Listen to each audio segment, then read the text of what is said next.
Focusing ring. Ito yung nagpo-focus sa lens sa pamamagitan ng pag-ikot at maaari mo din gawing malinaw at mas maganda ang yung kuha sa mga pictures.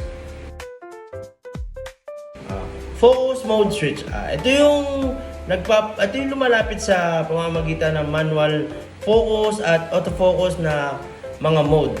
Sa AF mode, automatic inaayos ng camera ang focus mode para sa pagkuha ng litrato.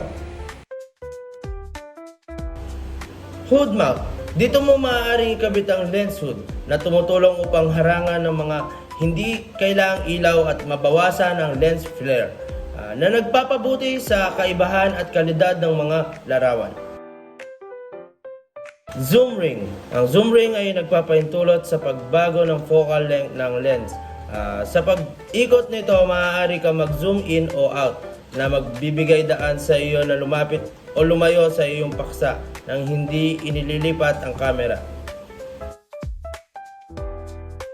Zoom position index. Ang index na ito ay nagmamarka ng kasalukuyang setting o focus length sa zoom ring na tumutulong sa iyo na malaman kung gaano ka nag-zoom in o out. Filter mounting thread. Ito yung thread na bahagi sa harap ng lens kung saan maaari mong ikabit ang iba't ibang filter.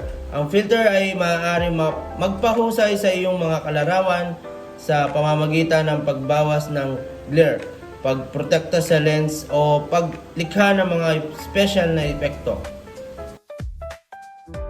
Image stabilizer switch. Ang switch na ito ay nagbubukas o nagsasara ng image stabilizer features.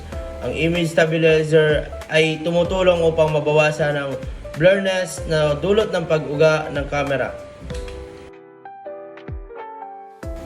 Lens mount index. Lens mount index ay tumutulong upang maayos na i-align ang lens kapag ikinakabit sa katawan ng camera. Contacts. Ang contacts ay isang electronic connector ng lens na nakikipag-ugnayan sa camera. Pinapagana nito ang mga features tulad ng autofocus, control ng apertures at image stabilizer na gumagana ng maayos.